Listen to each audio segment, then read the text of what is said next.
und ein Reh tritt aus dem Wald heraus.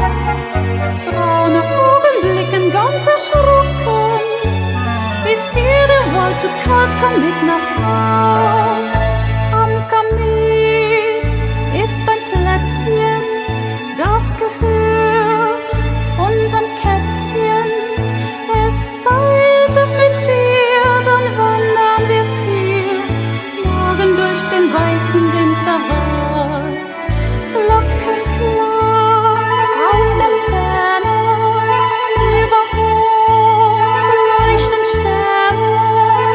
Kein Mensch heut und weit, nur wir sind zu zweit, wandern durch den weißen Winterwald.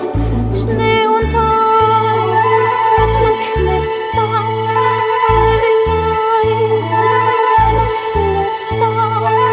Wir fühlen uns ganz wie Gretel und Hans, wandern durch den weißen Winterwald. Leise, leise fallen weiße Flocken und ein Reh tritt aus dem Wald heraus. Braune Augen blicken ganz erschrocken.